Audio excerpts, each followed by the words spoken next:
There's a moment most ambitious people recognize. You're doing well, but then your confidence starts to feel shaky.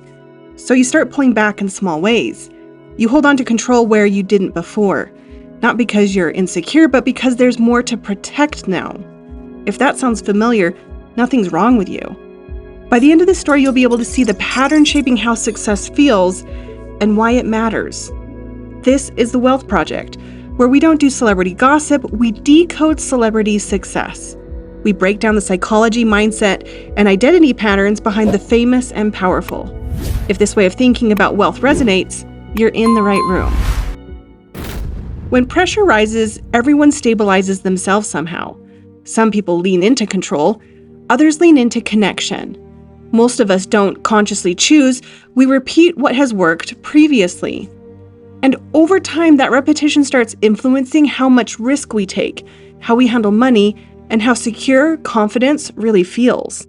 Because confidence isn't how bold you feel, it's how safe you feel taking a risk. This isn't about personality or talent. It's about how success changes what feels safe and what that does to the risks you're willing to take. But confidence isn't the source here.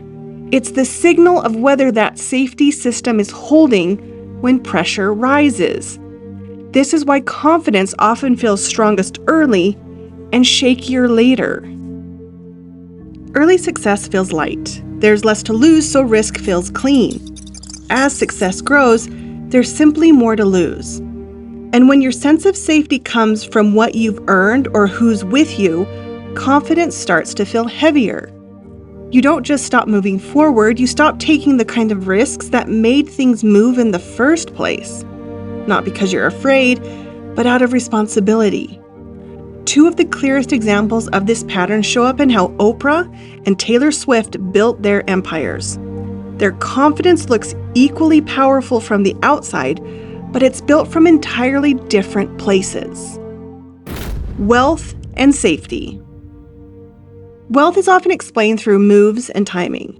Better decisions, better timing, better execution. But beneath every empire is something more basic: how the person stays safe under pressure. When the stakes rise, people look for ways to steady themselves. Some people stabilize by taking control, others stabilize by pulling people closer. The two empires Oprah and Taylor Swift built reveal opposite reactions to the same scenario, and neither approach is wrong. These patterns don't just show up in celebrities. They show up every time money forces you to choose between control and closeness. If you tend to notice patterns, power shifts, and identity tension, this recognition feels familiar, not because it's dramatic, but because it explains things you've already felt but never named. Oprah, safety through authority. Oprah's confidence comes from internal stabilization.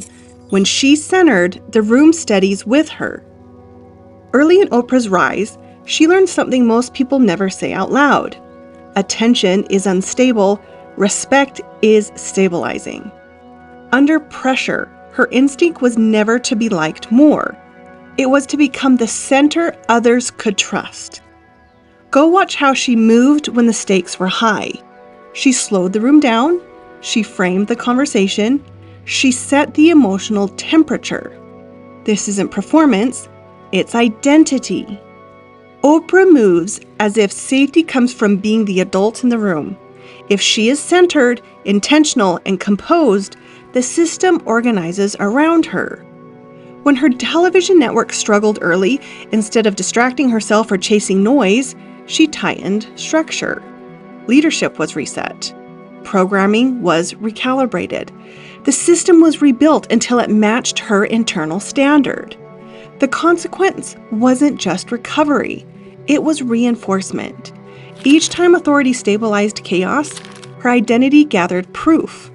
I don't need closeness to be safe, I need consistency. That's why her influence converts so cleanly into capital. Her presence signals certainty. Her endorsement signals safety. But the cost appears quietly. Authority works best when distance is preserved, when the center holds. And the more responsibility you carry as the stabilizer, the harder it becomes to loosen without feeling exposed. This is where reliability turns into isolation. You become reliable, then indispensable, then quietly alone at the top because closeness starts to feel like risk when your role is to keep everything steady. This pattern creates durability. It also creates pressure. And that pressure points directly to the opposite strategy. Taylor Swift, safety through intimacy. Taylor's confidence comes from relational stabilization. When connection holds, she can take enormous risks. Taylor Swift learned a different lesson early. Authority didn't protect her, connection did. In an industry where control is constantly negotiated away, she built safety by collapsing distance, by letting fans feel chosen, seen, emotionally included. This wasn't branding, it was survival logic. When ownership of her work was threatened, she didn't retreat into institutional power. She went relational. She reframed the fight as a shared mission, invited fans into the story, turned loyalty into leverage. Re-recording her catalog wasn't just a business move, it was an intimacy move. The message wasn't, watch me win, it was, we're doing this together. The consequence was extraordinary. Fans didn't just support, they defended, they amplified, they stayed. Even at stadium scale, she preserves rituals that make the experience feel personal. Small variations, moments that reward attention, signals that say, I still see you. Taylor moves as if safety comes from belonging, from being emotionally embedded enough that abandonment becomes unlikely. But there's a cost hiding here too. When closeness is your safety system, distance can feel dangerous. Boundaries can feel like rejection. Silence can feel like a loss. Many ambitious people live here without naming it. You build relationships, you stay responsive, you remain accessible. At first, it works, until scale arrives and intimacy becomes expensive to maintain. That's when the tension tightens. The invisible split. Confidence doesn't disappear under pressure. It reveals what was holding it up all along. Authority without intimacy hardens. Intimacy without authority strains. These patterns show up most clearly under pressure. Under pressure, authority-driven people isolate. They take on more responsibility. They trust fewer inputs. Under pressure, intimacy-driven people reach outward. They seek reassurance. They crowdsource certainty. Both feel rational from the inside. Both feel unsafe to abandon. And both quietly distort how safe earning feels. Confidence borrowed from position disappears when position is challenged. Confidence borrowed from approval disappears when attention shifts. This is where people get stuck. They think they're choosing strategies, but they're actually protecting an identity. And growth eventually demands something uncomfortable. For authority-anchored people, it demands letting others carry weight without controlling the center. For intimacy-driven people, it demands holding boundaries without breaking the bond. Most people stall here, not because they lack discipline, but because changing safety strategies feels like risking everything that worked before. The cracks, when safety becomes a ceiling. When authority overextends, it becomes lonely. Decisions bottleneck. Expansion slows because trust hasn't been distributed. When intimacy overextends, it becomes exhausting. Boundaries blur. Emotional labor grows faster than capacity. Everything still works, it just feels heavier. This is why money starts to feel inconsistent even when effort increases. When authority is your safety, income feels calm only when you're in control. When intimacy is your safety, income feels calm only when others are close. The numbers don't actually decide your confidence. Your safety strategy does. From the outside, everything still looks successful. From the inside, it feels heavier. You double check yourself, second guess distance or closeness, wonder why earning more didn't quiet the pressure. Their confidence didn't disappear, it just outgrew its support system. The mistake isn't choosing authority or intimacy, the mistake is confusing your safety strategy with who you are. Because when safety becomes identity, adaptation feels like betrayal. Identity shift, naming the pattern. The difference is subtle but decisive. Oprah represents the authority anchor, safety generated internally through centered control.